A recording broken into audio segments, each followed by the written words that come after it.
Welcome back to the ALG podcast, ladies and gentlemen.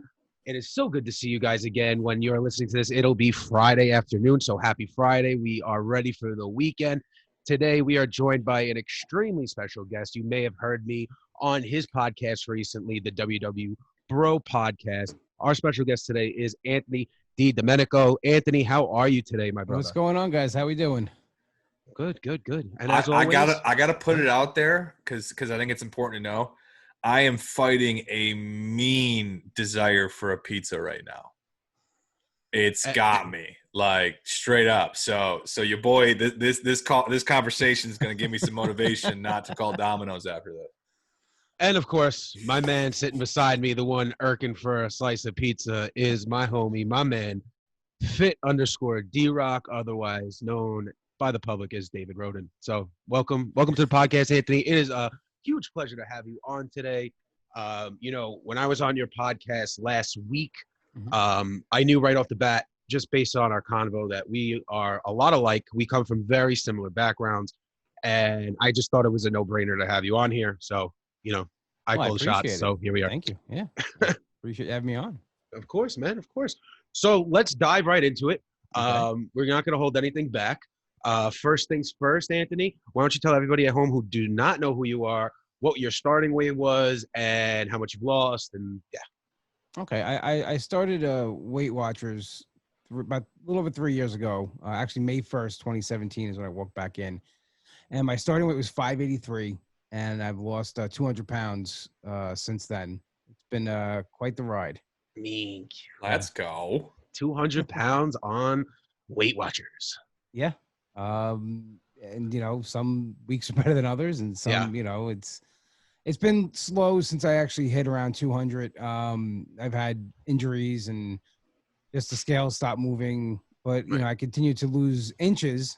Like from last year to this year, I'm not down a significant amount of weight, but I'm down 8 pant sizes. So that's awesome. Yeah, I'm doing something right. Okay. Yeah. So isn't that fascinating? There's outside of scale wins. Yeah. Well, yeah, non-scale victory goals. Victories. I think those are sometimes more important than the on-scale victories. So I think that's awesome. A lot of people get mad when they're not losing weight and they're only losing inches. But to be honest with you, man, I mean, I'd rather go down a couple of jean sizes, a couple of shirt sizes than for really a number to change, Yeah, I mean, I always do the checklist, and I'm very honest about what I'm doing that week, whether it's good or bad. But I do the checklist. Did I do everything possible to lose weight that week? Did I exercise? Did I eat right? Did I make the right decisions? Did I get enough sleep? And you go down that checklist, and if you hit most of those checks, you had a good week. Yeah, I agree. A number on a box is not going to tell you if you had a good week or not. That's how I look at it. Exactly. Amen to that. I totally 100% agree with that. So you did it through Weight Watchers. So a lot of people that listen to this podcast will be extremely surprised to know that I even let you in the building because you did it with Weight Watchers, and I can't stand Weight Watchers. And why do I not like Weight Watchers, Anthony? I will tell you why, even though you didn't ask. I, like many of us, especially I feel that it's this because for a lot of kids that grew up in an Italian background, eventually when it's time to lose weight, the first thing that'll come up in conversation is, just make him go on Weight Watchers. Yeah, he'll still be able to eat what he wants. He'll be all right. It's not a real diet. It's Weight Watchers. Everyone does Weight Watchers. So when I started doing Weight Watchers, and I feel like maybe, and we had this conversation on your podcast, so it was probably the same for you. You weren't as hateful, but I mean, I'm kidding. So when I started Weight Watchers, it was way before the dawn of technology. There was no cell phones. There was none of that stuff. I was the youngest person in my Weight Watchers group. I was like 12 years old. I had the little slider to find the points. I had the going out book. I had the Wendy's book, the McDonald's book. It was great. I was loving life. I could eat whatever I wanted, points, whatever.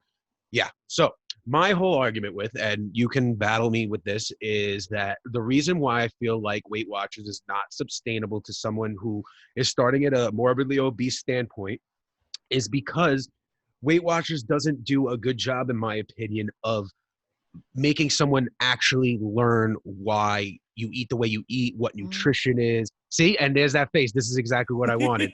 This is exactly why you're on the show today. But the reason why I respect the way that you do it, and by the way, I respect everyone who loses weight. Yeah. I respect everyone who actually goes out tries to change their life. I respect all that. So if you're doing the grapefruit diet and it's working for you and it's sustainable, then God bless you. I hope that you have a great time doing it. But my argument with Weight Watchers is that if you're starting from a morbidly obese standpoint, you have never worked out, you've never done a diet a day in your life, Weight Watchers does not do a very good job, in my opinion, of teaching you why you should eat a certain way, what the calorie content is of foods. What is a point? A point doesn't mean anything to me. A point is a made up number that someone in an office made up, in my opinion. You know what I'm saying? So to me, that's always been my argument. Like, for example, I follow a bunch of Weight Watchers people. Now, my stepmom is on Weight Watchers. And someone that is very important to her that she follows, checked out her breakfast. She listed her breakfast. It was like, I think, a 9-point breakfast, let's just say. When you broke down the calories, it was over 1,300. It was over 1,300 calories. Yeah, I mean, I'll say that there's flaws in anything you do, and ultimately it comes down to the individual, taking responsibility and wanting to eat healthier and be healthier. And there's ways, no matter what you're doing, there's always ways to beat the system and and be on it. But you know what it did for me, walking in the door at 583 pounds, and I've done Weight Watchers a billion times in the past. What it did for me right off the bat, it gave me structure. Right. And I wasn't so at that point where I was getting to where I am now and how I look at nutrition. That was too overwhelming. I needed to just, let's cut these portions. Let's get a handle on this. And for me, that support system is there. And that structure's there, that you have to now track everything you're eating. And for me at 583, who wasn't moving, who could barely walk, who wasn't doing any activity, that right away, it helped, and weight started coming off. And then it gets you to the point where, and it's a different program now than you're probably used to. Of course, it's more of a wellness program. Right. And then they're trying to get away from just weight loss to trying to get away to now overall wellness. And it does deal with a lot of the mental aspects of why you go to food. And that's what I needed to change more than anything. Because I could follow a program. Anybody can follow a program. You can just do this for a certain amount of time. And but if you don't change what's upstairs, that is going to be the issue, because you're going to keep going back to those old habits. Of course. And I thank Weight Watchers, and I'll always be loyal to them for giving me that change of my mindset. Right. Because it now enables me that when things do get tough with weight loss and the scale's not moving, it allows me to adapt and change and move forward instead of just getting down on myself and quitting. I understand. I got that. That's awesome. You want to hear something funny? This is something that, John, I know is going to be interesting, because I don't think you've actually ever known this. What's that? So I'm 100% off of what you were saying there too, because you would be surprised. Do you know how I lost my first 100 pounds? I'm going to say it was probably from Weight Watchers. Nope. Oh, okay. Pretty darn close. Actually, worse depending on, you either have a love or hate relationship with what I'm about to say. South Beach? Worse. Atkins. Nope, Atkins? worse. Jenny Craig. Nope, worse. All right, who the fuck? How did you do it? Like, what else did you do? Yeah, I just named everything. I was in a network marketing company that had a protein shake system. Oh, you did Herbalife? It wasn't Herbalife. It was a company called Vima. Oh, and Vima Verve, the energy drink. Yeah, so that's where my start came from. Now they're you got scammed? No, I'm kidding. No, 100%. But their structure side, and they made it work for them too. Yeah, exactly. Right. It didn't work. They scammed me, man.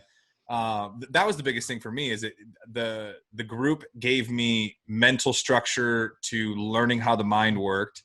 And then it was the program was carb cycling. Yeah. That was their program. But it's fascinating. Like, similar situation to you. It's like, I learned a lot from this. It's not everything. It's like Weight Watchers isn't in everything. Keto isn't in everything, but it gets you in a structured momentum to get you moving forward. And then you can start to swim through what is going to be sustainable for the goal set that I'm looking for in this area of life compared to where I was a year ago. Right. But yeah, most people do not know my first 100 pounds of my weight loss. I was in a network marketing company. I mean, I'm going to be honest with you, David. Knowing what I know of you now, that doesn't surprise me one bit, actually, at all. That doesn't surprise me one bit. 100%. I'm still friends with the owner, BK. He's a great guy. That's awesome. So, Anthony, back to you. Before we talk about your first, encounter with Weight Watchers, I want to dive into more of your history, growing up, were you always, that fat, funny Italian kid like me? Were you a skinny kid, and you gained weight later on in life? Yeah, I know you gave me that look. Listen, cause I'm just, the people don't know. We're like, we have Jedi mind tricks, Italians, we can read each other. It's Yeah. No, I was never skinny. I was skinny until I was 21, and then I gained 250 pounds in a week. Yeah, I mean, basically that's what it was. His 21st birthday, it all came. I met a genie when I was a kid, and I was like, listen, I want to be skinny, but it's only until 21. Then 300 pounds is going to land on you that day. I'm like, oh, okay, I'll take it. Most of us Italians were skinny, actually, until we were 21, because no one had the balls to tell us that we were too fat in our family. Yeah, I mean, I thought I was skinny. I thought, no, I wasn't. I was never skinny. I was never a skinny kid. And I didn't eat horrible. I always had an unhealthy relationship with food, but like, when you're a kid, your mother kind of controls what you eat and stuff, but I always found ways to sneak and stuff like that. Right. My weight started getting really out of control when I was a teenager, and we were going out to eat for lunch, and it was fast food every day. And once I got my own car, like we go hang out at night, you'd eat dinner and then you go out again, you eat again. That's where really I started to get off the rails a lot was later on when I was able to go out and get my own food. Mm-hmm. Right. But I grew up, in a regular household. My grandmother was like a typical old school Italian grandmother that food fixed everything. Yep. My mom was kind of like more new school, where she did everything for us, but like she wanted me to watch what I was eating and not like, and get a handle on it then, but it just never happened. Right.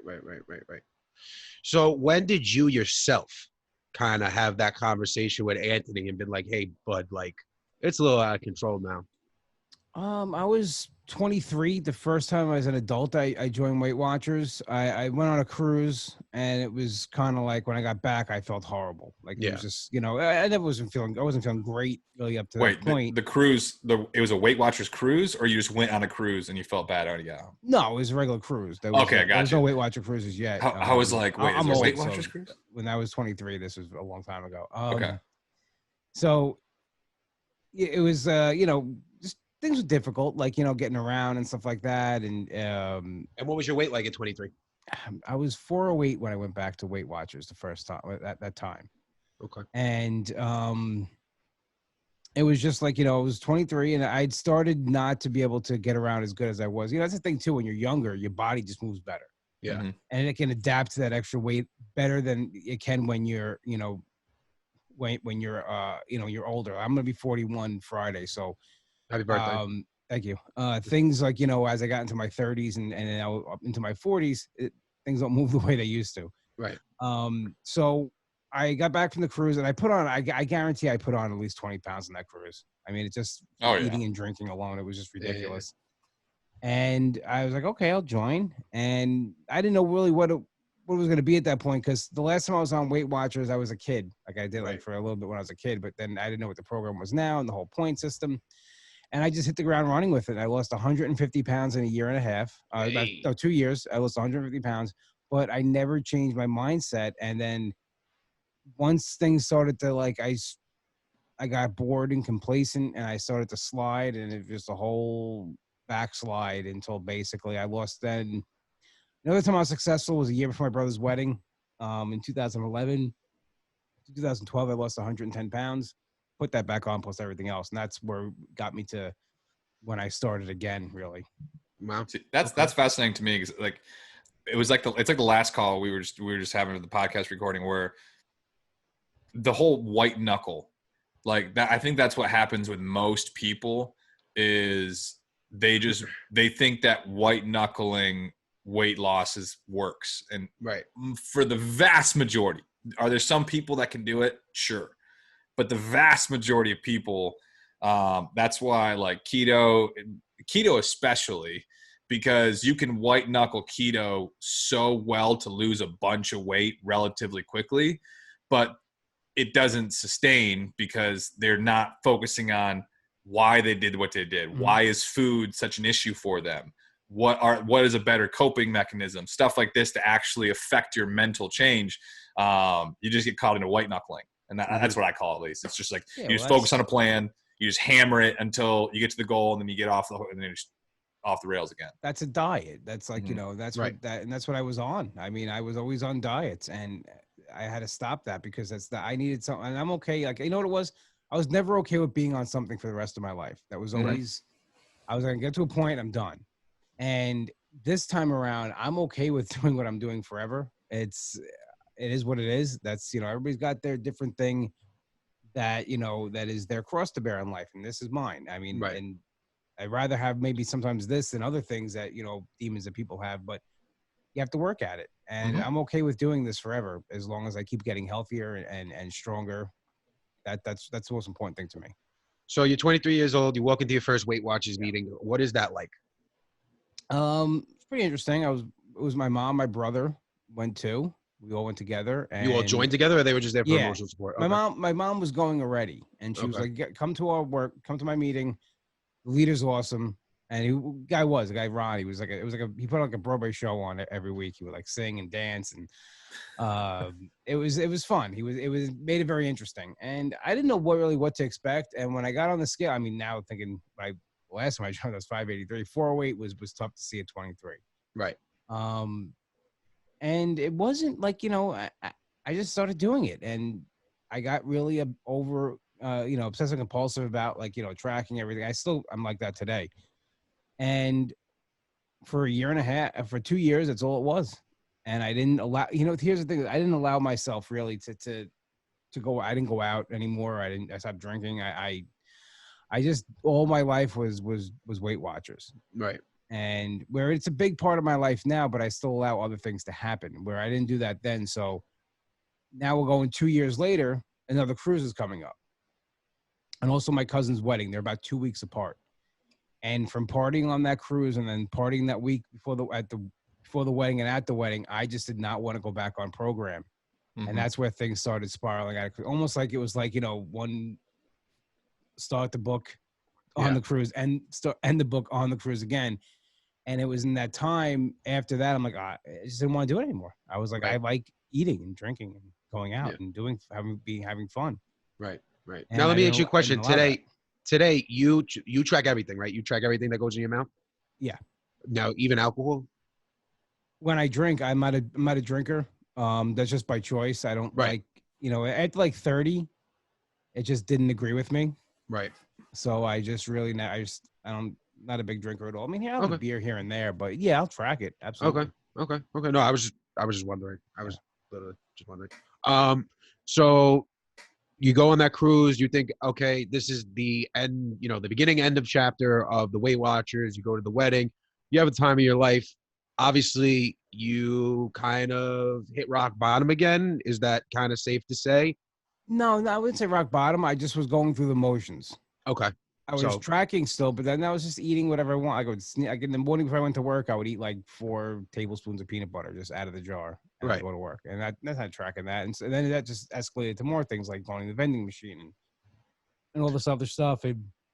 You kid yourself, I could have this and I'll just track it and blah, blah, blah. And then, exactly. No, rock bottom came when I joined this time. That was, yeah. I mean, so what led you to that? For a while, it was getting harder to walk around and do things and move and keep my breath. And I'm a comedian as well. So on stage, it was getting hard to even do 25 minutes standing. Right. My knees and my back would be burning. I'd be out of breath. I would lose like my breath to tell my punchline to jokes. And then I got to a point where I was very sedentary. I didn't move unless I had to. Absolutely had to. Absolutely, just go to the bathroom or to go get food or something to drink or anything like that. Otherwise, it was just, I would sit. Yeah. And one night I ordered like this huge Chinese takeout dinner, like $30 worth of Chinese food. And I got that full feeling when I was finished, like what was in my throat. Yeah. And I felt like I couldn't breathe.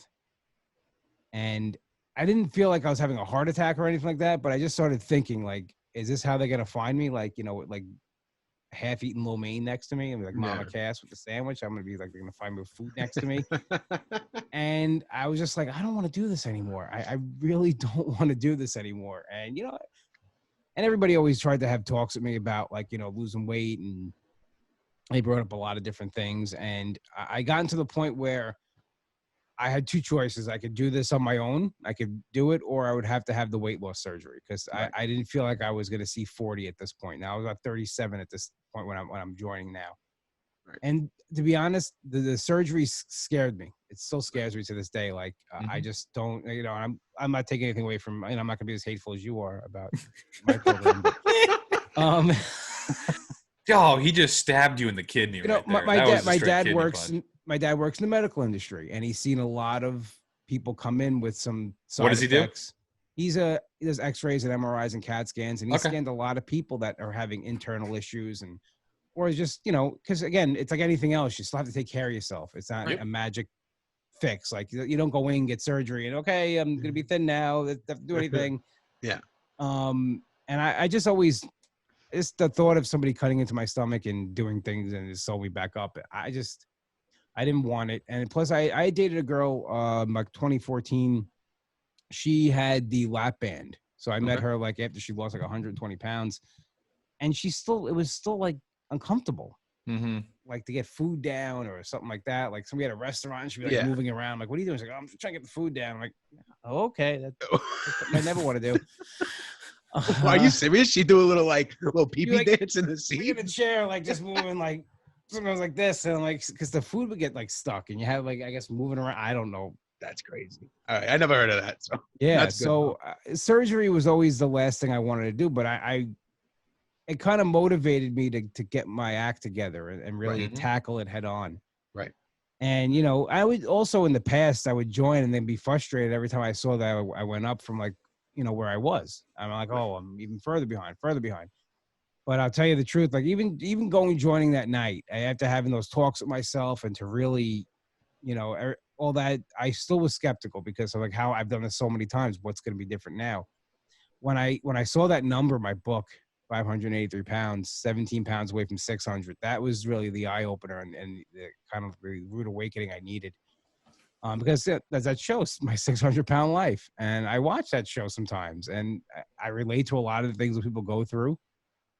But that's a scary, I mean, for some reason, being in the 500s didn't scare me, but like that close to 600, like 600, that's yeah. You know, Andre the Giant was over 500 pounds. That's how I used to wrestle in my head. Like, it was like, you know, I use 7'4", but like, you know, and I'm 5'8", but still like, it's still like a number that it's like the same thing.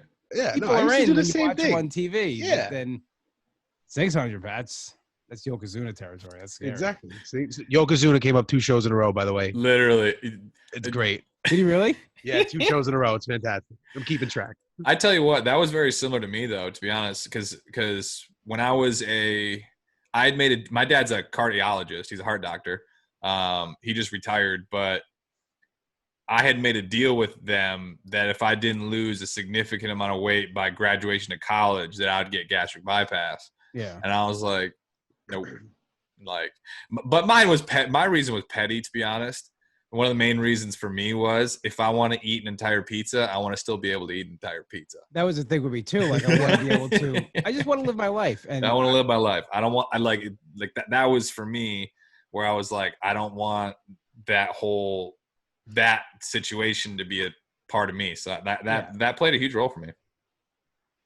No, I agree. I mean, listen, before I had to ever get gastric sleeve surgery, I was one of the main people that would always say, no, I just didn't want to do it. I wanted to, leave this earth the same way God, sent me in. I wanted to be able to enjoy pizza the same way I did my whole entire life. But at the end of the day, I had to realize you're not supposed to enjoy pizza as much as you were fucking enjoying pizza, you fat fuck. And plus you had a different, I mean, from what we talked about on our podcast, you had a different situation. I mean, that's. Oh, yeah. Yeah, way different. You tried the other, you did, and then I got to a point where it was like a medical condition. And who knows if I, would have went or something would have happened, that's probably what they would have made me do. Like, what if I had an issue like that too? So, I mean, you did try. It's almost like you tried every option there was. Of course. Now, then, for the whole argument, because I know Anthony's a little mad at me that I bashed Weight Watchers as hard as I did. I'm dying. I know. When I did Weight Watchers, I lost a little bit over 80 pounds, which was incredible for me. I was like 15 years old. I thought it was amazing. I could kind of see the head of my cock again. It was fantastic. And then it all went backwards. Yeah. And then it all went backwards and I gained all the weight back. But when I did Weight Watchers, it was one program. Now they split it up into 3 programs. So what program are you on? Right now I'm on green. I've done all three. I've been on all three, but Okay. I'm on green right now. So green is the one where it's less 0 point foods, right? Correct, and more things have a point of it, and I like that because of the Yeah. structure. Again, I'm a big structure, and it's also the closest thing to probably the program you were on. Right. When it was like Flex Fit. Yeah. I don't know, Whatever it was. Yeah. But like blue was the program it was before they made the change, and then purple is more carb heavy. Okay. Whole grains are 0 points, whole wheat pasta 0 points. See, that disturbs me. Yeah, that's kind of crazy actually. And That's it the is one that hurts my potatoes soul. are 0 points. Yeah. That's weird. It helped me. It helped me for a small period. Okay. When the whole quarantine thing happened, my company, we were home for 2 weeks, and not because we're considered essential business, but a moron I work with thought he was exposed to COVID and walked into the building, so we had a quarantine. Nice. Very good. Is the same moron that went on a trip recently to North Carolina, even though it was on the list of that. If you go there, you have to come back and quarantine for 14 days. And he wanted to come back to work that Monday. But again, same moron. But I digress. Unless your name's Cuomo, then he can get away with it. Yeah. And then you're an essential worker. Then you're an essential worker. So I forget what I was saying. Oh, we were quarantined, and I found myself, and I was on green at that point. Right. Just eating snacks, not bad snacks. I was grabbing like fruit and like almonds, but like I was just filling my day with, every time I went to the kitchen while I was working, I grabbed something. Right. And I started to gain weight on when I was home. So I'm like, you know what? Let me go crazy and go to purple. That's where there's like the least amount of points. I was always religious with counting everything, even 0 point foods. I always weigh and measure and track because I just like to see like portion sizes. If something's too big, I'll take away. So I wasn't scared about the whole carb thing. And what it did was it gave me less points and I snacked less. So right away I lost like 8 pounds in like 3 weeks. Okay. So it worked for me. And then, but then I had to watch, I think I had to watch the carbs because the carbs started sneaking in a little more. And it wasn't that I was overeating the carbs. I was eating too many carbs. Right. And like where I'm at now is I try to have, if I have a potato, it's in the morning. I have it with my breakfast. Okay. Try not to have it past a certain time. I haven't actually had pasta in a while. I just haven't. My dinners now are just protein and vegetable. Okay. I'm trying to just play around with things that if I have something, it's before my dinner. So and cheap little plug. I am doing a giveaway right now with Bentilla pasta. You should definitely check them out. No, not for the podcast. No, not for the. Hey, listen, relax. Oh, funny guy. Hold on. I thought I got like a thing for doing the podcast. Where's my basket? Like you go on a show and then where's my basket? Okay. I don't hate Scott Singer. Okay, I'm trying to just tell you that there is a red lentil pasta that I think that you would really fucking enjoy. Okay, my bad. Never again. You know what's crazy though with that whole bit is the fact that when John gets his giveaway of that what was the name of the pasta again? Bentilla. The same day, the brain's fascinating to me of how like it focuses on things differently. And the day you had that, and I tagged and did my spiel. I was on my Snapchat, and some girl took a picture of it and had it on hers, and she was eating it that day. I was like, what? That's crazy because I really do feel like sometimes I'm the only person who actually eats this product. So I actually fantastic. Saw that post, but is it like low carb or something? So it's made of one ingredient. It's just red lentils. So they have a red lentil, a green lentil, and then they have one. I believe it's made of some sort of pepper. Yeah, it's just more complex carb based. Yeah, I don't know, but listen, the red lentil one is slamming, and it comes out al dente, like it eats like real pasta. So if you're looking for a little, how you doing? You want a little? Maybe I'll do a little. Yeah, all right. I had some right before I got on here. Okay, it's Sunday. Look at you. It's Sunday. I made turkey burgers. Did you? Ooh. I like turkey burgers with fancy sauce. Ooh. Oh, fancy. I seen that. Sorry, guys. We totally just went off on a tangent. How is it? It's from Old School. Okay. You ever seen the movie Old School? Old School. Yeah. No, Step Brothers. You ever seen the movie Step Brothers? Oh no, because there's a sauce brand that's called like I don't know, Gourmet eats it. Ketchup and mayonnaise is fancy. Yeah. Is what they call fancy sauce. I make it with non-fat Greek yogurt and organic ketchup. Wow, it's good to me. Interesting. Okay. That sounds good. Okay. Anyway, So you do the purple program. You're on the purple people. He brought up food. He brought up the pastas, and that's where we get on a tangent. Yeah. We go off on the rails. Oh with my that. gosh. So listen. Let's talk about chocolate cake, people. Yes. Oh my god. Oh yeah. Okay. So all you fatties out there, we're going to talk about chocolate cake for the next 5 minutes, and we're back. Ever seen? All right, we're back. We're back. Deep in that thick ice. Wow. Ice cream cake. Wow, this is crazy. Wow. All right. So you said before I'm dying. you try to eat carbs before a certain time period, time of the day. Yeah. Now I do. And you mentioned before that the carbs are starting to sneak up on you. Mm-hmm. Now, I could totally be crazy. Sometimes I definitely do think that I'm absolutely out of my mind. But I feel like individuals like you and I, our bodies react different to carbs because our whole life was carbs. You know what I mean? Like it's constantly pasta, pizza, bread. Yeah. Cakes, bagels. I mean, bagels. I mean, every Sunday was I ate at least three bagels every Sunday. Right, exactly. For two for breakfast and then one at night before we're watching TV. Yes, with a little butter and cheese on it. Fantastic. Out of the toaster. Fantastic. I like chicken salad on a toasted bagel. To me, it's still the greatest thing ever. Yes. So I mean, I think as I get older too, my body's reacting differently to carbs, and I don't lose weight as fast as I used to. When I first joined back in the day, I lost very quickly. Right. I'm not losing weight like that. And, if all these changes I've recently made, if they don't work, I'm gonna have to go get blood work up, maybe I have a thyroid issue or something. But maybe I think it comes down to calories in, calories out. And the person who kind of turned me on to what I'm doing now, she lost half her weight on Weight Watchers and then added the whole, I've added now counting my macros and calories and kind of using that as well. And then she hit goal after that. Now I'm down 200 pounds. Ideally, I'd like to lose around another 200 pounds. That's that's really the goal here. I mean, I always say my goal is I want to be 199.9. Just I want to be even for a day. I just want to be under 200 pounds.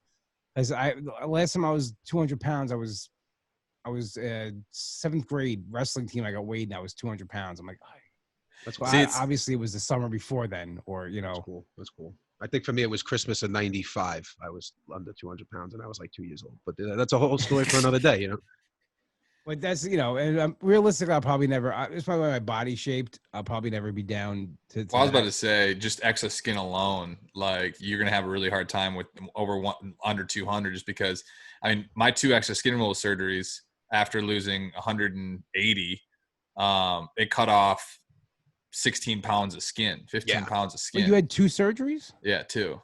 What would you have? My plastic surgeon wanted to split up chest and then waist hips. So I had waist hips and butt first, which waist hips and butt was brutal, like full circumferential scar line, everything. It was brutal. And then the chest, just the man boobies, that was easy. Yeah, you didn't get your arms done, right? No, I didn't need to get my arms done. Yeah, see, I'm gonna have to get these. I got a little bat wing, but I mean, when you got pythons like mine, you just build back out, man. Relax, bro. Anyway, but because I'm gonna have to definitely have it. I mean, I see it now. I'm getting very sick. Well, I'm like, that's what I was gonna ask you. Is that something that you see on your horizon that you want to get done? Yeah, absolutely, right. Yeah, $1,000,000,000%. I want that done because I'm uncomfortable now with it. That what's happening. And I have it on my arms. I have it on my, my chest and my stomach. Of course. And it's uncomfortable. And it's, especially we all think when we're going to lose weight, we'll just lose weight and we'll look. Yeah. Right. We'll like we're supposed to look. Yeah. Liam Hemsworth, like overnight. Yeah. That's how that works. Like from mid chest up, I'm okay. Like I look like this definition. There's like a cut, I have some cuts in me and everything, but like melt the candle the rest of the way down. And I definitely want that done. At least that, I mean, and my arms, definitely my arms, my stomach, and my chest area. I'm not gonna get my butt done because I don't have one. I don't have one either. I have what I like to call a flat back. It's just straight back all the way through. I have a shelf ass that goes like in. Bro, you don't understand. Like I have a shelf for an ass. Now, when you say a shelf, you mean that you could put things on it? I could literally, like right now, I could put a quarter on this bad boy. I say quarter like you guys say quarter because I just felt like saying quarter like that. And where are you from? Are you from Boston? That's what you sound like from Boston. No, he's from freaking Michigan. I'm from Michigan. Like quarter. I was trying to sound like I was on the East Coast somewhere. So like, Star Market, Robin Quatters. but I mean, my go-to. So I had this. It was right after my first excess skin removal surgery. It was waist, hips, and butt. Actually, no, was it? It wasn't right after, but it was after, and because there's a whole nother tangent. So it was the summer after. But we were at Cedar Point for a buddy's birthday, doing all the rides and everything. Hot as balls. It was like 95 and humidity. I was wearing like a cutoff and basketball shorts, and I probably stank something awful. Fat man stank. Oh, fat man stank through and through. And I had a girl behind me on the stairwell, like this, like 1-2 steps down, and so she's straight at ass height. Like her face is looking at my booty. And she taps me on the back, and I'm like, "Here we go." She's about to say I stank and turn around or something. I was ready for it. She looks at me. She goes, "I gotta tell you." I'm like, "Oh God, here we go." "You have the greatest ass on a guy I've ever seen." And I look at her, and I go, "Yeah, I had the 2 surgeries every girl wants: a boob job and a butt lift." Well, all jokes aside, they do say when you lose like over 200 pounds, you'll need a minimum of 3 excess skin removal surgeries. Oh, awesome. Yeah. Well, I only needed 2 because I didn't need arms. Arms or What's legs. I have that to look forward to. My arms. Yeah, I'm actually. That's why I have tattoos now. I'm waiting. I want to get sleeved after I have the surgeries done. That's probably my idea too. Because so I've had just the abdominoplasty right now. Next up, I'm gonna have my chest and arms done together, and then I'll probably have my thighs and my ass done together after that, depending on what's going on. But yeah, I mean, that's just the name of the game. You know, you don't put 5 pounds of shit in a 2-pound bag and then take it out, and the bag's not still big. So that's just how know the world is. Oh yeah. Actually, no, guys. If you just go on, it works. This little bat, like the plastic wrap. It get rid of. I had a woman had the audacity. Saran wrapped me like a fucking chicken cutlet. Bro, I had a woman have the audacity that after my 2 excess skin removal surgeries a couple of years ago, she's messaged me and goes, you really didn't need to have excess skin removal surgery if you just went on the wraps. And I'm like, bitch, I'm gonna. No, I mean, it's just you think about it, like you said, is you don't right. take a bag and put more in it than it's going to be excess. Exactly. The only thing that I just wish, and maybe it'll come around because the data is looking pretty good. My science brain. I wish insurance paid for it. They won't. But the one thing is the relapse rate is less after someone has excess skin removal surgery. Obviously, yes. So you would think they'd be like, all right, pay for this surgery. What was that? Well, all right. Not to get off on a huge political tangent or anything like that, but the name of the game is about. So when I had to go for my consultation for skin removal surgery, I tried my goddamn hardest to get it covered. Just the abdominoplasty covered by insurance. Yeah, I had doctors writing notes to the insurance company that I had rashes, that I smelt, that I had welts, that I had cuts, whatever. They didn't want to know nothing. So my plastic surgeon actually turned around to me and said, "Listen, you're about 10 years too late. If you would have gotten this all done 10 years ago, they would have covered everything soup to nuts." And it was after this whole Obamacare situation came into fruition and light that all the insurance companies had to kind of take a step back. Oh yeah, and start, and not to get political either, but I in the workforce, my insurance went from I paid like $20-$30 a week. Yeah. I pay over $150 a week. Right. For health insurance. Now, the people, and that's the thing to without making political, but if they're taking from somewhere, it's someone else has got to put. And it's the same thing like we're saying with this, like that. You put more in, so it's right. But that's the whole thing is that insurance doesn't cover anything now. I mean, and my co-pays for I have good insurance. My co-pays is $70 for specialists. Yeah, same. I pay $75. Yeah, I think my PCP is $60. Yeah, I had 3 gel shot injections in my knee. I have arthritis in my knee, and that was like $75 a clip each one, and that was with my insurance. Yeah, but the good news is if you go out to the United Kingdom, they give away gastric sleeve like hotcakes, and they'll give you the plastic surgery after. Yeah, so I'm gonna have Oprah pay for mine. I'm like, or you pull an Anthony and you go to Tijuana. Well, yeah, there's a lot of people that do that. I would I'd rather do it myself than go to Tijuana. Bro, we had one of the previous guys, Anthony. It was classic when he told me he had his gastric bypass and he's having his excess skin removals doing in Tijuana. Of course, the first thing I ask him is, "Do you still have both your kidneys, man? Like, do you still have?" And he goes, "Why does everyone says that?" But he's like, "Honestly, man."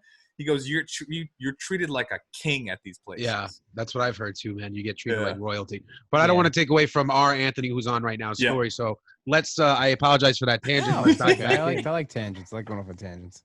So where did we leave off? We left off. You were right in the transition phase of like you went purple, but now you started adding calorie counting and macro counting and the reasoning behind it.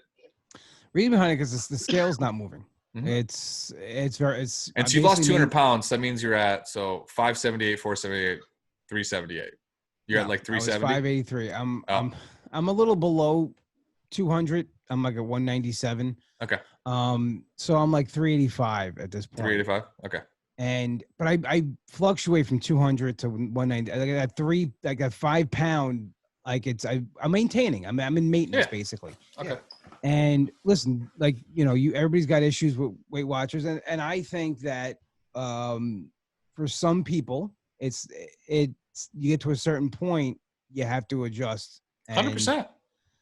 And it's not, because I think the program is really made for that person who's got to lose like 20 to 50 pounds. Yes. Mm-hmm. And once you lose that, now you're at that range and that health, and you stay within your points, you're going to maintain and you're going to be at that. And that's okay. They give me 72 points a day on green. Okay. And I'm going to say I've never really used all my points unless that's a lot of points to put that in perspective. It's a lot of points. A lot of points. So now that I'm at a calorie counting and watching my macros and trying to stay within, healthy eating ranges, I use about 30 to 35 points a day. Mm-hmm. And I'm tracking in both apps, and people are like, why don't you just stop WW? Because I like a lot of the aspect of it. I still like that the accountability, the community. Now you physically go to the meetings, obviously not with COVID going on, but you go to the meetings still? Yeah. Well, now I do Zoom, the workshops on Zoom now. Oh, cool. And I attend, but no, when we were in the workshops in the studios, I was there every week. It was it was a must for me. I needed it. And if I, let's just say like it was a hot month, like those Monday holidays where you're off, I would go on Sunday. I would definitely find one and go to one because I had to be, keep myself accountable. And I started this whole journey with my best friend, and he goes too, and we keep each other accountable. And I need that sometimes that kick in the butt from the whole community that, keep going. And that's one of the reasons why I made my journey so public to begin with, was for another piece of accountability that I have to now answer to my social media following, a podcast following. And it's tough. Some weeks I'm frustrated. I remember the one time I didn't want to do my podcast. Yeah. I had a week I thought it was right when I was about to hit 200 pounds. It was a struggle going up to it too. 200-pound weight loss. Yeah. I was coming up to hitting 200 for the first time. Right. And I had like a week I thought it was awesome. I'm going to hit it this week. And I gained like 0.6 and I was just defeated. I was like, are you fucking kidding? Are you seriously? And I remember like I was talking to my friend Tracy, who's a comedian. And I was like, comedians are the best people to talk to about this stuff because they, it's just like they call you on it.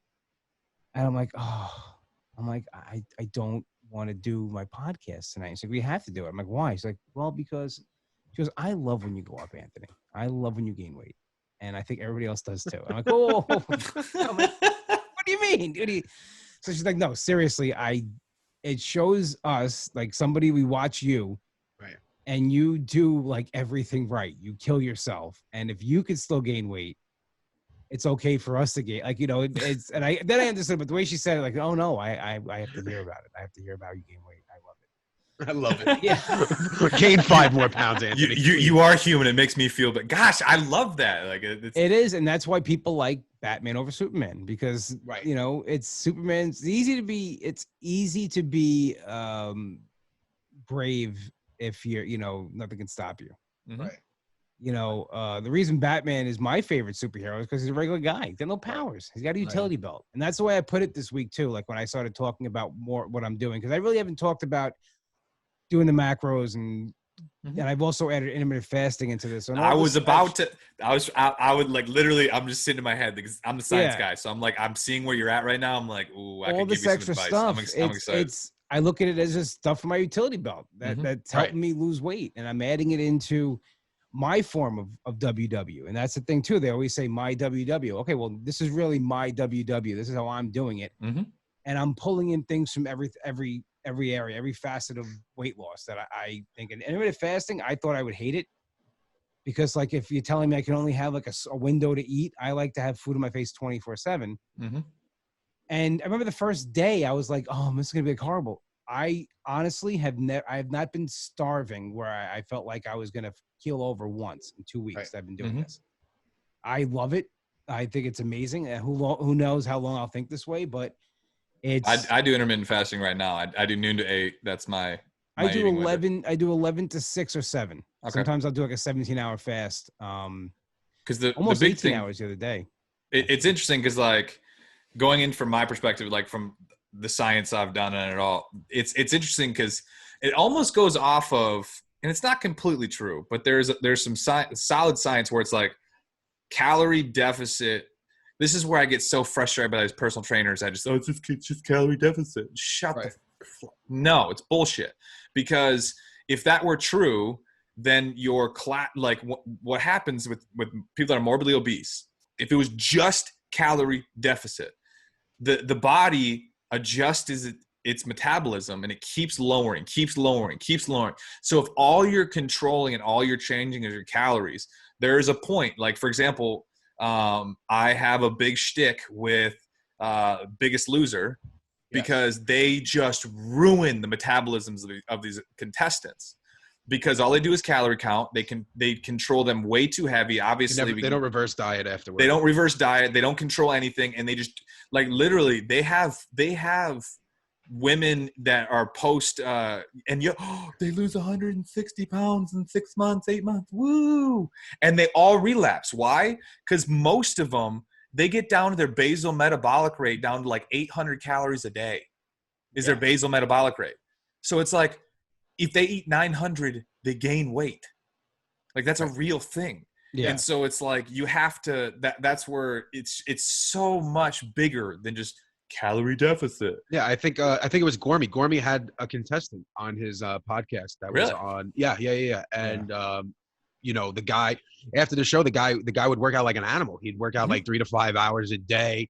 He was eating right, whatever, and he gained back like a huge portion of the weight that he lost on the show. But he was doing everything the right way, and it was just because they crashed his metabolism. They never reverse dieted him. He didn't understand why, and then he had to start all the way from the beginning again. But knowing what he learned, now he could do it the right way. It's better now, the show. They've actually made some adjustments to it. Is it? Have they? Yeah. I don't like Jillian. I'll call it Jillian Michaels right now because she's nothing to do with it. Bob Harper is the producer and he hosts it now. He's not a trainer. But Jillian's a schmuck. They dealt with a lot, and they dealt with the whole like a group thing too. They had like group meetings and stuff, like the whole like kind of like what WW does. They had like people talking about their feelings and stuff like that. Really? And people, they lost weight, but it wasn't like that alarming. Right. But I still though, people are upset about a 10-pound weight loss in a week, like they wanted to lose more. That'll always freak me out. And I know that's one thing I like about WW is that the program's designed for you to lose 1 to 2 pounds a week, which is very healthy, very sustainable. And it doesn't kill you while you're doing it. Like, it's just that it just teaches you how to eat, and it has. And that's another thing I take from it is that I have learned, to portion out meals and to even with my eyeball and do things like that because of the point system and because of the weighing and the track and all that measuring. Yeah. So there's good and there's bad. I think in any program there's ups and downs and things you could change with it. And I wish if I had a say in WW, I would make the points a little lower, right? Especially that because it goes by weight and height and age, and the algorithms for me, give me 72 points a day. I think it's the same thing. So let me ask you something. Now that you track everything and you do the macros and you weigh out all your food, Do you feel that there is some point values to certain foods that should be way different than what they are? No, not No? really. Because what the point system is geared, the point system's geared, how you get the point value is it's calories, saturated fat, sugar, and protein. Right. So it pushes you to eat foods that are lower in saturated fat, lower in calories, higher in protein, less sugar. So that to me is That's relatively right. The best algorithm they've had so far. Okay. It used to be calories wasn't even a factor. Right. No, I know. Back when I did it, it was like calorie wasn't carbs, a thing. Yeah. Protein, fiber. Fat wasn't even what they did studies on. When you said you didn't have to count potatoes, I'm like, wait, you're telling me I could eat a 1 pound bag of potatoes and it's zero? No, well, that's what people think. Technically, yes. And that's what I say it. I've been saying on my podcast all the time, and I tell people it's zero, not free. Right. So something 0 points, it lets you kind of build a meal around it. Like if you want to have a potato with a piece of meat or fish, like if you have a steak, because some people, like if you're on purple, you get like 16 smart points for the day. So if you want to have a steak for dinner, that's 7 points. What's a smart point? That's a point system. They call it smart points. Okay, no, but what's the extra points that you get? Weeklies. Okay, so how do I use my? Sorry, I just don't understand how it is. So how do I use my weeklies? If you use all your points for the day, you right, dip into your weeklies. Okay, so that's like my bank account, kind of like that's which my. You don't really want to do. You don't really want to do that. But let's just say, like, if you're on purple, you have less points, but you want to have a nice steak, which is anywhere from like 7 to 12, 13 points. Right. What purple allows you to do is, okay, you can have that and you can have the potato with it. Now, again, so it kind of works out that way. You could build the meal around a higher protein. So it kind of equals out that way. But what I didn't like about it was that you then just tend to go to carbs more. Like, I was saying before, you tend to go to carbs more. And what I like about the programs now, like I said, is that it's pushing you again to eat more foods that are higher in protein, less calories, no 100%. sugar. Because when I grew up, I was a kid in the 80s and 90s. And you guys probably don't remember this. There was a company called Snackwells. Yeah. So Snackwells came out. Everything was fat-free. Yeah. And that's when I was a kid. And that's one of the reasons why I think America has such a problem now with obesity and diabetes, is because these products that came out, they said everything was fat-free. Yeah. And the companies, the sugar companies paid doctors to do these studies where, no, it's fat. Fat's the problem, which is not fat. Saturated fat is the real problem. So these foods are loaded with sugar, loaded with carbs, and everything was like 100 calories. And actually, an Oreo cookie is healthier for you than a Snackwell cookie. Right. So that's what kind of people were pushing that towards too. And again, that's why where the 0 point food started coming into effect with WW is because then all those 100-calorie packs came out. Yes. So when I first joined WW when I was like 23, an apple was 2 points. A 100-calorie pack was 2 points. Right. Now, most people, I would go with the apple because I like apples, and I did those 100-calorie packs never did it for me because I was eating 500-calorie packs at one time when I was on Weight Watchers, and it was 10 points, whatever. So 10 points. People are like, so what would you if you had 2 points left for the day? Let's just say, and they put chocolate chip 100-calorie packs, cookies, or an apple. Most people going with the apple. Right. I mean, I'm sorry. Most people going with the cookies. No one's going with the apple. Right. So then they made the apple 0 smart points. So you're more likely to go towards it and push towards it and add it into. So you have maybe a balance. Right. Now, which is the one where grilled chicken is like 0 points? That's purple and green.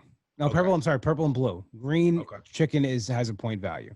Okay. Not a high point value because it's very high in protein, very low. Yeah, in I'm about to say that's like what I would almost put it 0 because again, like I always talk about protein in this sense where it's like, and this is where it goes in the where it's not this again, calories in, calories out, obviously to a point, but macros and everything comes into play where all right, so if you go to a movie theater and you get a big large popcorn, okay, and that popcorn between carbs and fat is like 1,200 calories.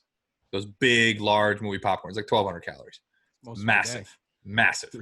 And I don't know about you, but I can eat a whole large bag of popcorn in a movie and be hungry afterwards or be hungry during it. Yeah, because it's carbs. It's just straight carbs. It's just fast digesting carbs in and out. and it messes with your insulin levels, all that kind of stuff. If you know how many chicken breasts is 1,200 calories of baked chicken. Well, that's like, another reason why how they got the whole system is that it's like 8 chicken breasts. Try eating eight chicken breasts. The foods that are zero are foods that you're not likely to overeat. Mm-hmm. Right. Like, how many eggs can you eat? Unless you're Paul Newman eating 50 eggs and you're Cool Hand Luke, but like you can eat then. But I can eat like 17 pancakes.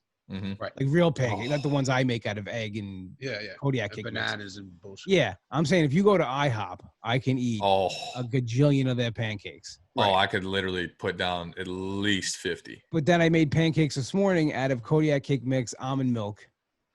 Like that's what it was really. That was all that was in it.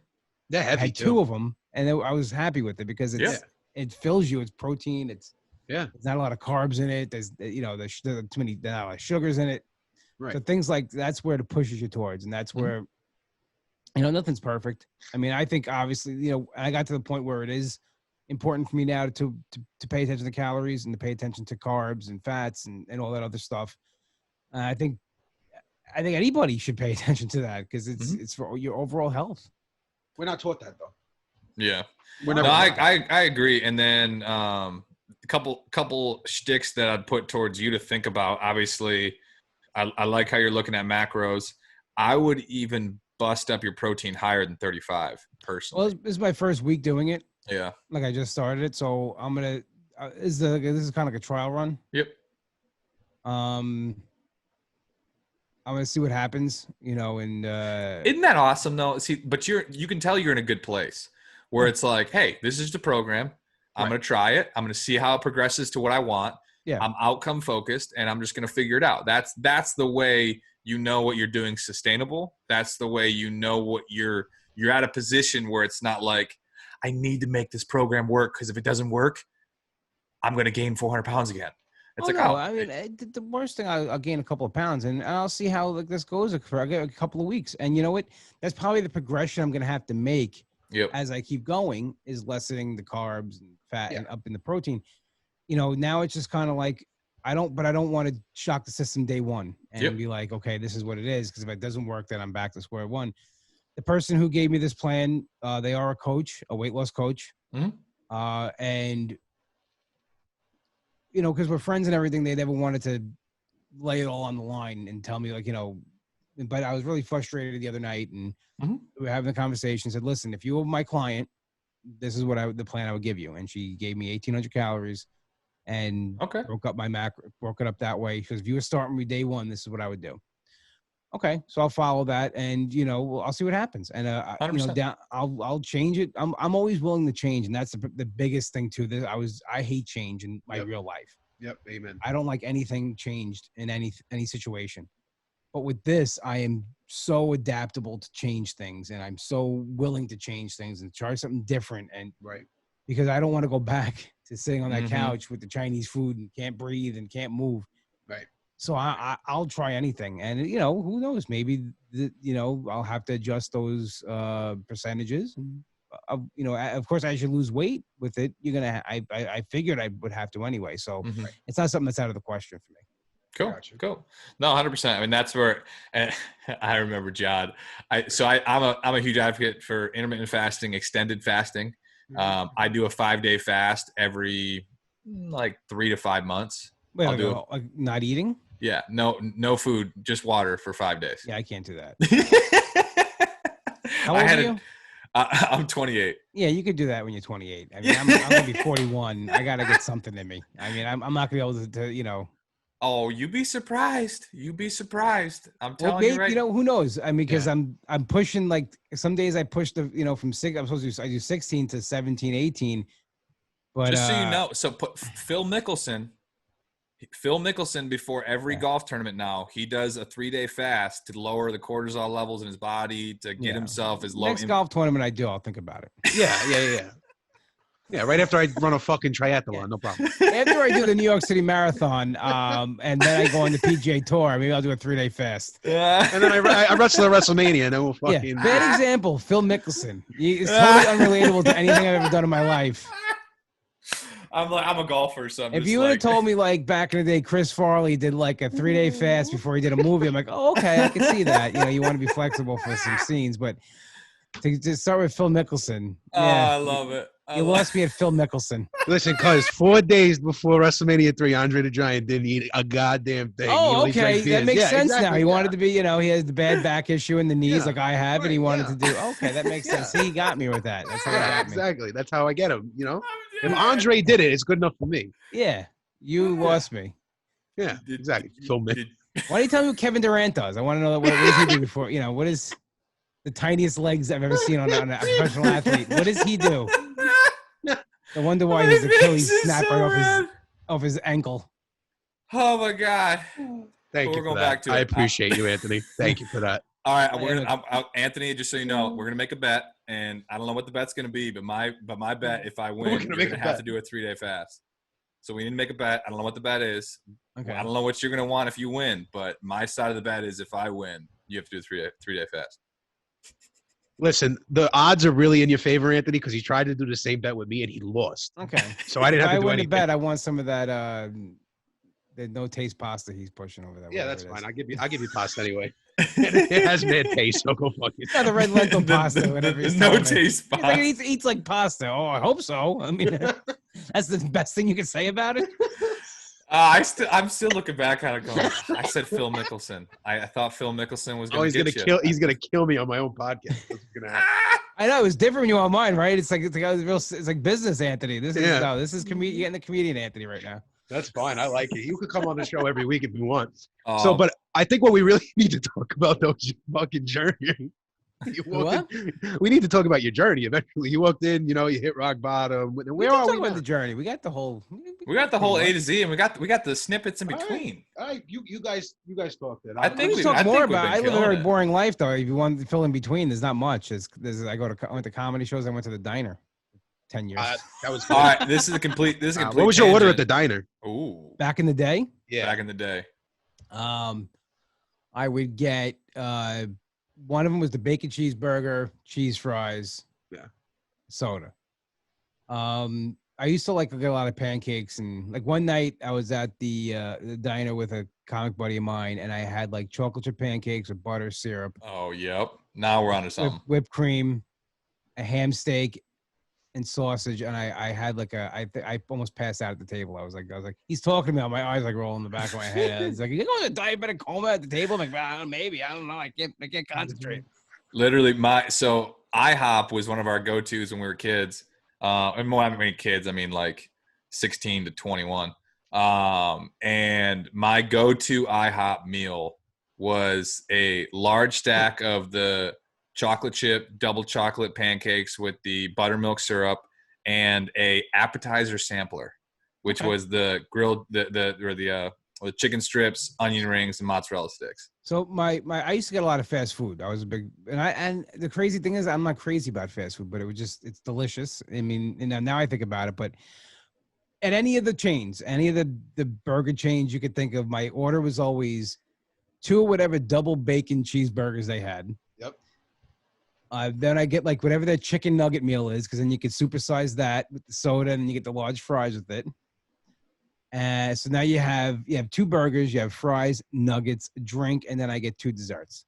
That was always like the go-to. I never got the desserts though. I never thought they were good. I was never a dessert guy. Apple pie. That was what I was gonna say. That was the only thing that was good. Came out with cookies. I mean, come on, there was some good stuff there. Yeah. The Burger King pies used to be good. That was about it. But Apple like pies from McDonald's. What was your when you used to go to when you used to get pizza and shit like that? Pizza, I'm pretty traditional with that. It's either plain, Sicilian.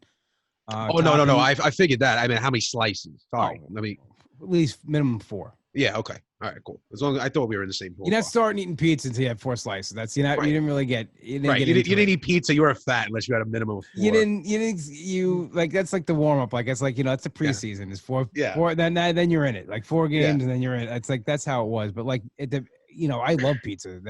Me too. I don't miss it as much as I thought I would. I mean, I have it here and there. But like pizza was always like a big thing, like especially like when I was younger, we used to go to punk rock shows a lot. I used to go to a lot of punk rock shows, and we get to Penn Station after the show, and we go to Mama Rosa's right by where the Long Island Railroad is, and the slices they were just huge Yeah, triangles. huge slices. Yeah. I could always get 2 of like that with a ziti on it. So it's like, now you have it, and I don't know how I made it home alive after, You like sleeping on the train, like, oh my God, I hope I don't wake up for Belmore. I don't think I'm gonna do it.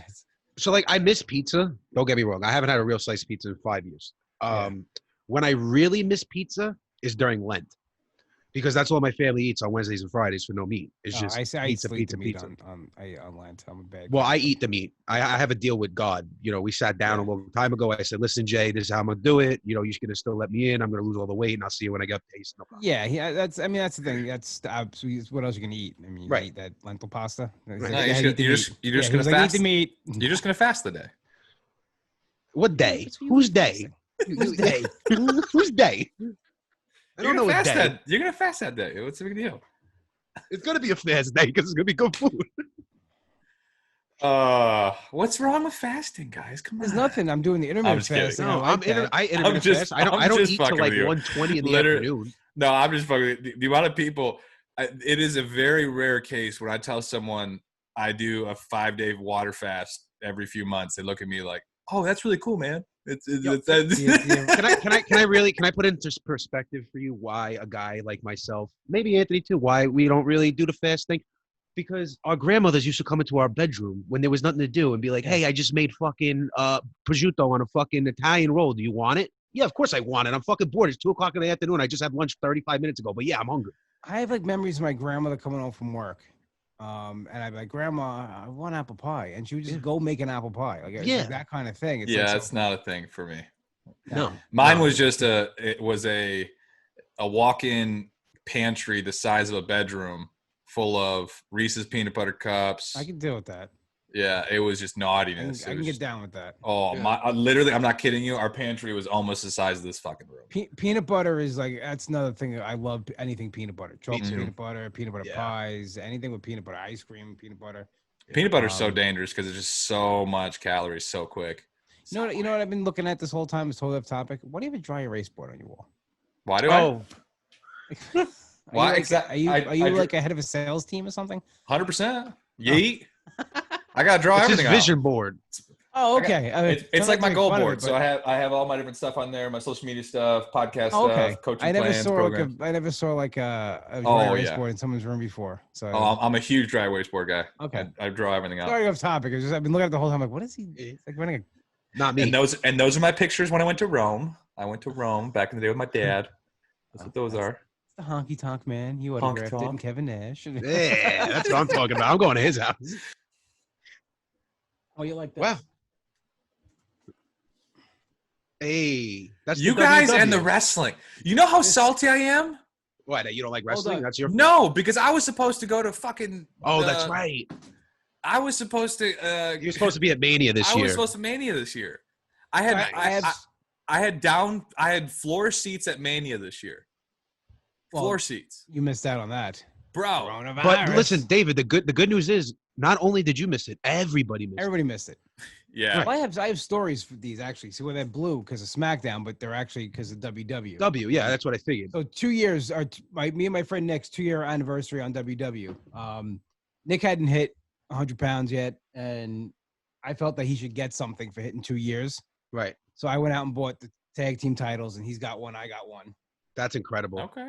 And then my 3-year anniversary, I got this for myself on WW because of the WW and the logo is blue when they made it blue. So that's the stories behind those.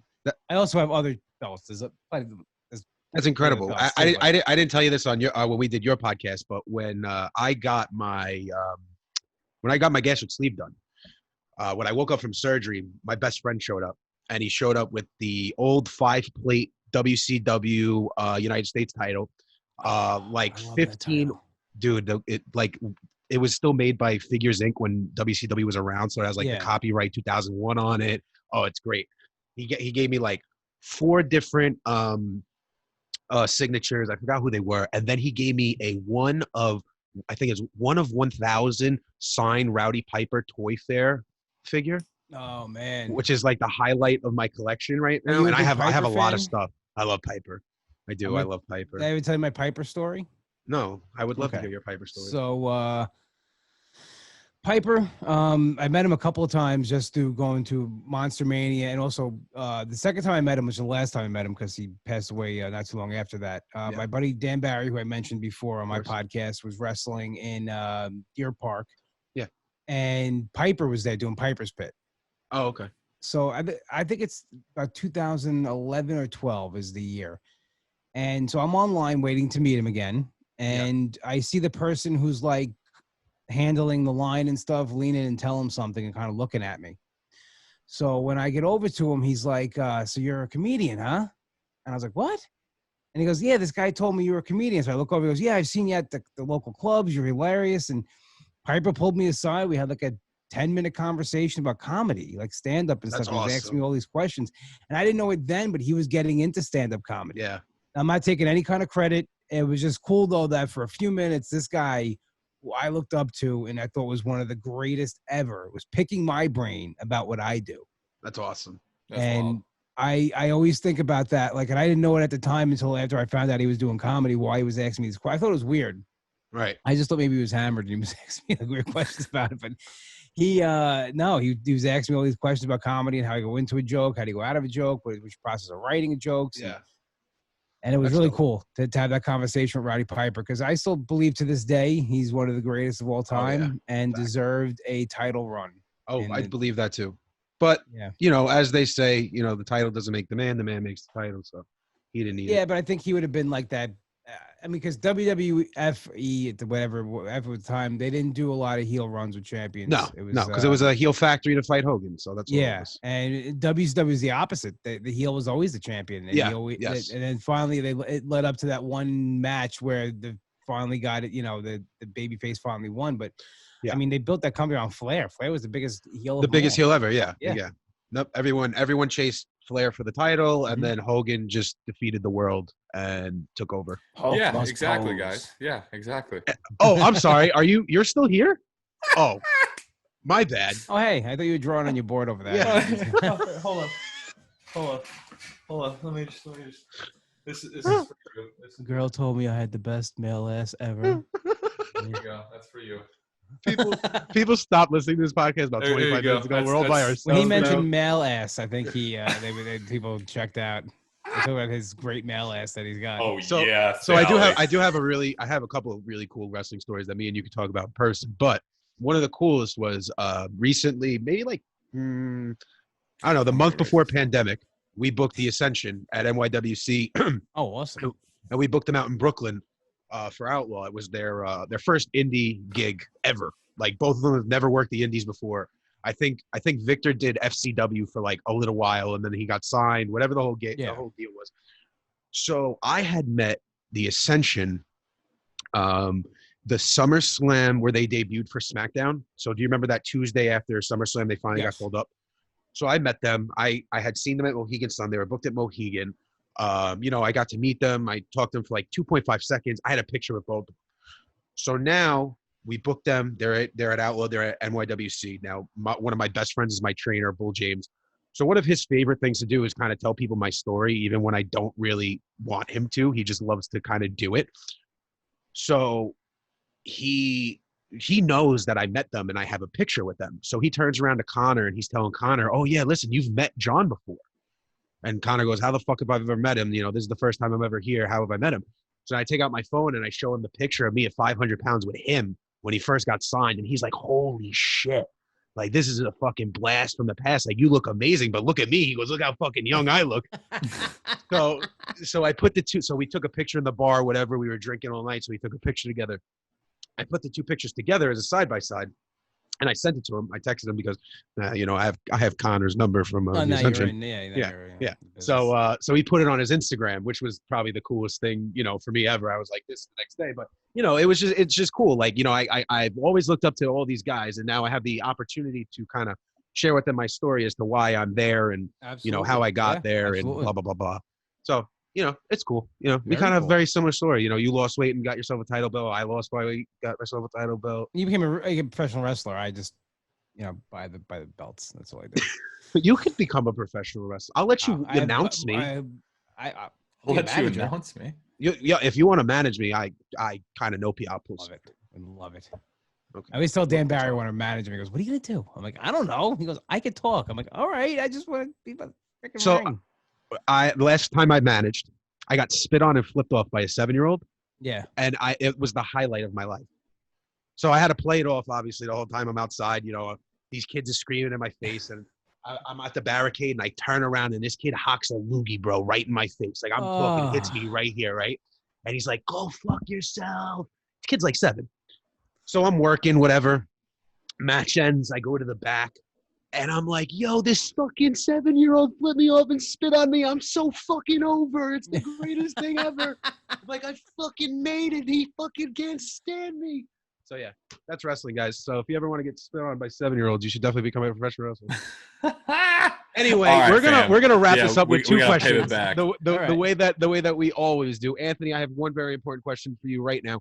If you could go back in time and talk to Anthony at 12 years old, what is something that you would tell him, not knowing what you know now? Really, take care of yourself.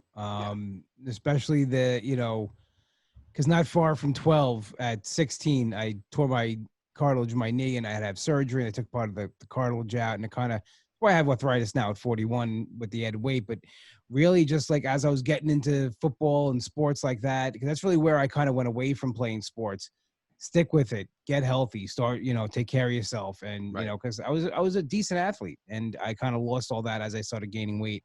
I just told myself, just immerse yourself more in sports that you like, and find, a workout that you like, even at 12 years old. Just keep moving. Mm-hmm. I love that. Now, my last question for you, Anthony, is if you could give 3 pieces of advice to people listening at home, what are those 3 pieces of advice? One thing that my mom always told me: in this world, you're never too old to do anything. And I think a lot of people kind of like, well, I'm too old to do this. I'm too old to lose weight. I'm too old to do anything. You're not. Right. Never give up. It's cheesy. Right. But you can't fail if you never give up. It's absolutely the truth. I believe in that 100%. I always tell people that, like, if you the only way you do fail is by not giving up. And one thing I put on a lot of my posts is keep moving forward. Today happened, it's done with. You can't change it. You can't change the past. I spent a lot of my 20s and 30s wishing I could change the past. With everything, with not even just with weight, but with relationships and jobs and everything else. Right. I always felt like I made the wrong decision. And I dwelled on that, and I got myself in, not in a good headspace with that. So my thing now is I just keep moving forward. Today happened, and I think it's one of the reasons why I can get through a bad weigh-in or a bad week is because it's over. I can't change it. It's done with. All I could do is I could take care of tomorrow, so just keep moving forward. Right. I love that. I love that a lot. Thank you. And Anthony, where can we find you on social media? You can follow me on Instagram at Comic Anthony D. That's probably the best place to go. I put everything up there, and I'm loving it over there. Yeah. So Comic Anthony D. You can also listen, and subscribe to the WW Bro podcast. Since he won't promote his own shit, I'll do it for him. Don't worry, kid, I got you. And be sure to like, share, and subscribe. And hey, guess what? I have an episode on there that you'll probably enjoy. And if you episode don't, 131. Yeah, episode 131. Wow. What episode are we on there, Toots? Wait, what? David, now? Yeah, yes, right now. The podcast you host and are part physically of? Right now, I think this is 14 or 15. All right, folks. Well, thank you for joining us for episode 15 of the ALG podcast. I am your co-host, John Arpino, otherwise known as J. Arp's Journey. I want to thank my partner in crime today, Fit_D-Rock, David Roden, for joining us today. With the greatest ass. Special guest, the one, the only, Comic Anthony DiDomenico. I really appreciate you coming on. I know this is a blast, man. I had so much fun. Absolutely a blast. So thanks. Go fuck yourself. Have a great day. Like, share, subscribe. Do that thing that we like on social media and leave us a review. And if you want to, join the ALG community. If not, we'll talk to you later. Have a good day, everyone. I still have a great ass.